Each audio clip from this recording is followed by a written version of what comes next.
গত ভিডিওতে আমি আপনাদেরকে দেখিয়েছিলাম যে আপনারা কিভাবে গেম তৈরি করার জন্য একটা এনভায়রনমেন্ট তৈরি করবেন।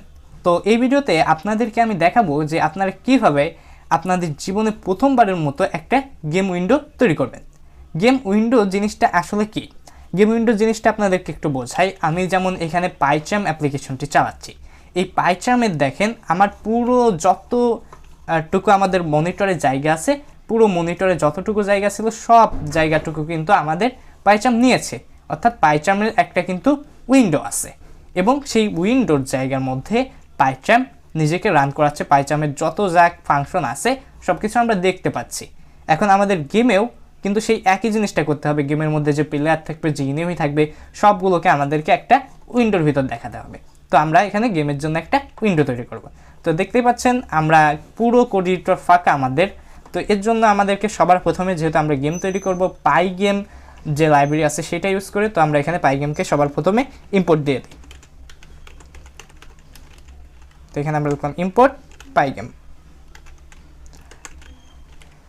পাইগেমকে ইম্পোর্ট দিলেই হবে না, এই পাইগেমের যে লাইব্রেরি আছে সেই লাইব্রেরির মধ্যে যত স্টাফ আছে সবগুলোকে যদি আমরা অ্যাক্সেস নিতে চাই তাহলে পরে পাইগেমকে ইনিশিয়ালাইজ করতে হবে। তো পাইগেমকে ইনিশিয়ালাইজ করা খুব একটা কঠিন না, আমাদেরকে জাস্ট লিখতে হবে পাইগেম ডট ইন ইট, তারপর দুইটা ফার্স্ট ব্র্যাকেট, মানে একবার স্টার্ট করবো একবার ক্লোজ করব। এখানে পাইগেমকে ইনিশিয়ালাইজ করার মাধ্যমে এই পাইগেমের ভেতরে যত স্টাফ আছে, যত মেথড আছে, মানে যত যা আছে এর ভিতরে আমরা সব কিছুর অ্যাক্সেস নিতে পারবো। তো এখানে আমি কমেন্ট করে রাখি যাতে আপনারা পরবর্তীতে বুঝতে পারেন যে এখানে আমি কি করছি। তো কমেন্ট করলাম ইনিশিয়ালাইজ,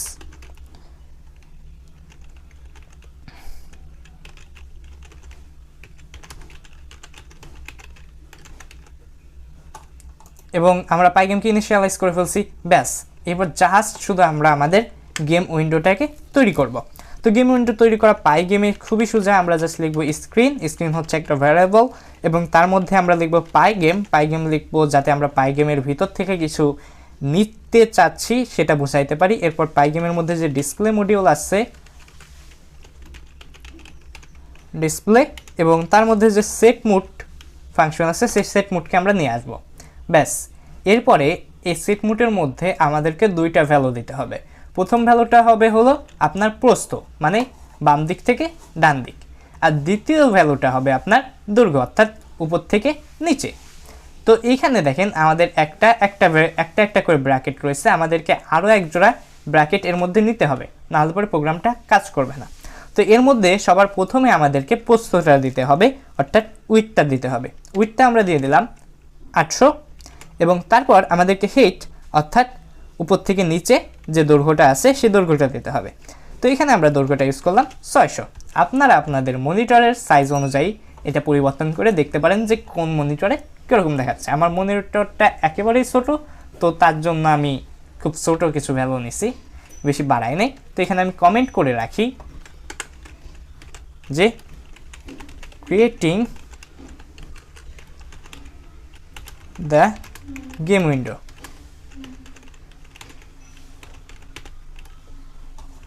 আচ্ছা, এবার যদি আমরা প্রোগ্রামটিকে রান করাই তাহলে পরে দেখি কি হয়।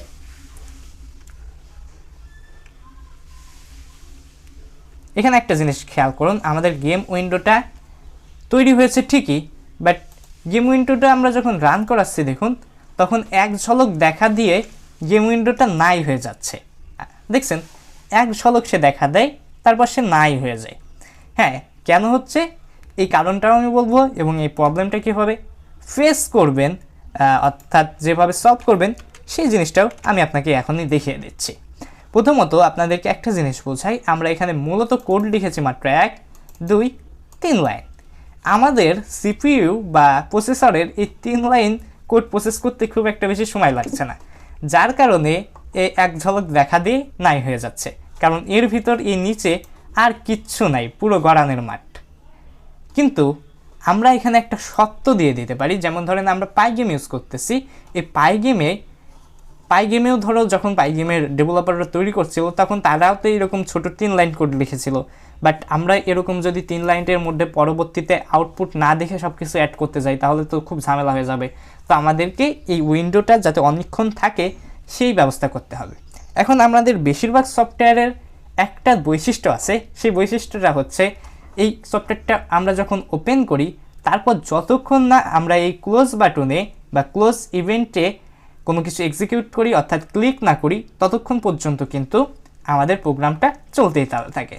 তো আমরাও এরকম কিছু একটাই করব আমাদের গেম উইন্ডোটার জন্য, যে এখানে খেয়াল করো এসে মাউসের কার্সরের দিকে এই ক্লোজ ইভেন্টে যতক্ষণ না পর্যন্ত আমরা ক্লিক করছি ততক্ষণ পর্যন্ত আমাদের প্রোগ্রামটা রান হতেই থাকবে, অর্থাৎ অনন্তকাল ধরে ততক্ষণ পর্যন্ত চলবে যতক্ষণ পর্যন্ত আমাদের এই ক্লোজ ইভেন্টে কেউ প্রেস করছে।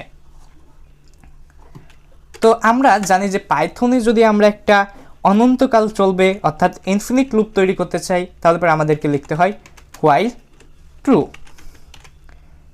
বাট আমরা যদি এই হোয়াইল ট্রু লিখেই বসে থাকি তাহলে একটা ঝামেলা হয়ে যাবে, যে আমরা যদি জাস্ট হোয়াইল ট্রু দিয়ে রাখি তাহলে পরে দেখা যাচ্ছে যে আমরা যখন এই ক্লোজ ইভেন্টে প্রেস করব বা ক্লিক করব তখনও আমাদের গেম উইন্ডোটা অফ হবে না, মানে আমাদের কম্পিউটার নিয়ে একটা খুব বিশাল বড় ঝামেলায় পড়ে যেতে হবে। তো এই ঝামেলার জন্য আমরা কন্ডিশন দেব, যে অর্থাৎ শর্ত দিয়ে দেব যে যখন আমাদের ইউজার এই ক্লোজ বাটনে বা ইভেন্টে প্রেস করবে ঠিক তখনই গেম উইন্ডোটা বন্ধ হয়ে যাবে, অর্থাৎ এই ট্রুর মান হয়ে যাবে ফলস। তো ট্রুর মান যেহেতু আমাদেরকে পরিবর্তন করতে হবে তবে আমরা ট্রুকে আমরা একটা ইসের মধ্যে রেখে দিই, রানিং নামে আমরা একটা ভ্যারিয়েবল ক্রিয়েট করে সেই ভ্যারিয়েবলের মধ্যে রেখে দিই। তো আমরা এখানে রানিং বানান ভুল করছি,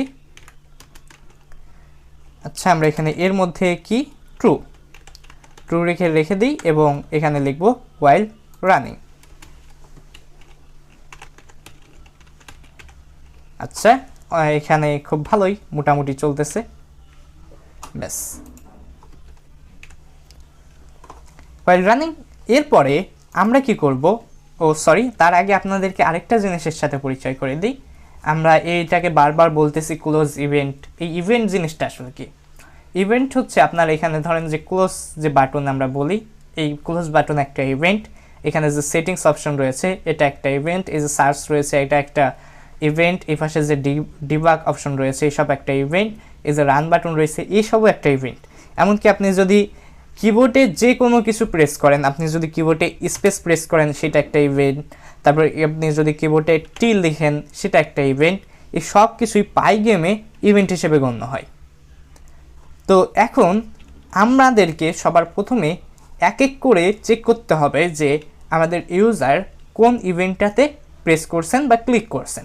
তো তার জন্য আমরা এক এক করে যেহেতু চেক করব তার জন্য পুরো ইভেন্টের যে লিস্টটা আছে সেই লিস্টটাকে একটা ফর লুপের মধ্যে রান করাতে হবে। তো আমরা ফর লুপ নিলাম একটা এবং সেটা লুপ ভ্যারিয়েবলের নাম দিলাম ইভেন্ট এবং এরপরে পাইগেমের মধ্যে আগে থেকেই আমাদের লিস্ট করে দেওয়া আছে যে পাইগেমের যতগুলো ইভেন্ট আছে তার একটা লিস্ট করে দেওয়া আছে। সেই লিস্টটাকে আমরা কীভাবে কল করব, সেটাকে আমরা জাস্ট লিখব পাইগেম ডট ইভেন্ট ডট গেট, তারপর দুইটা ব্র্যাকেট, ব্যাস আমরা পুরো অ্যাক্সেসটা পেয়ে গেলাম।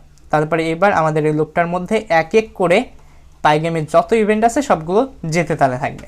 এরপর আমরা শর্ত দেব ইফ ইভেন্ট টাইপ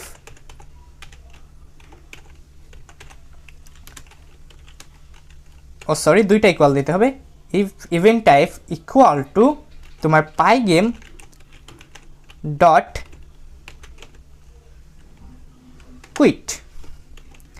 যদি ইভেন্ট টাইপটা পাইগেম ডট কুইট, অর্থাৎ পাইগেমের যে এই পাইগেম ডট কুইট কেন লিখছি, এই পাইগেম ডট কুইট লিখছি যাতে আমরা এই পাইগেমের মধ্যে যে ইভেন্ট অর্থাৎ এই যে ক্লোজ বাটন আছে এই ক্লোজ বাটনকে পাইগেমে বলে কুইট।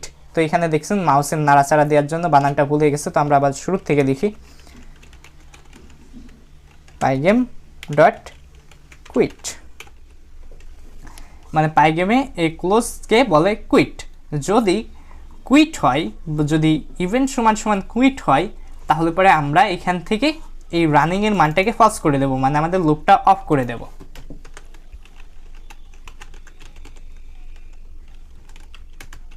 তো এখানে আমরা ফলস লিখে দিলাম, ব্যাস আমাদের গেম উইন্ডো পুরোই রেডি। এবার যদি আমরা রান করাই,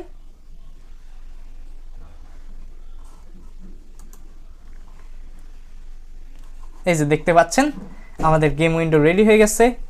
পুরো আস্তে একটা উইন্ডো। এই গেম উইন্ডোর মধ্যে এক এক করে আমরা আমাদের স্পেসশিপ, আমাদের সব কিছুকে আমরা অ্যাড করব এবং এই উইন্ডোটার মধ্যে আমরা আমাদের গেমটা খেলতেও পারবো।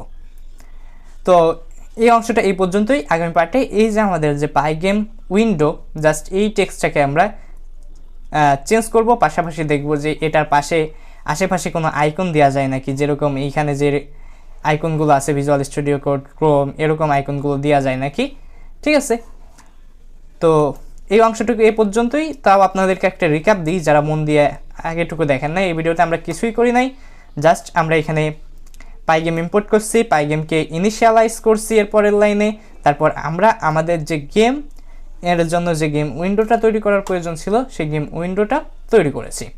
তারপরে আমরা এখানে একটা গেম উইন্ডোটা তৈরি করার পর একটা সমস্যা হচ্ছিল যে এক ঝলক দেখা দিয়ে সে নাই হয়ে যাচ্ছিল। তার জন্য আমরা এই পুরোটুকে কোড করার মাধ্যমে এইটা ডিফাইন করেছি যে যতক্ষণ পর্যন্ত আমাদের ইউজার এই ক্লোজ ইভেন্টে প্রেস না করছেন, যেটাকে পাইগেমে বলা হয় কুইট, এই ক্লোজে যতক্ষণ না পর্যন্ত আমাদের ইউজার প্রেস করছেন ততক্ষণ পর্যন্ত আমাদের গেম উইন্ডোটা শো হবে। জাস্ট এইটুকুই করছি, আর কিছু আমরা করি নাই। তো দেখা হচ্ছে পরের অংশে।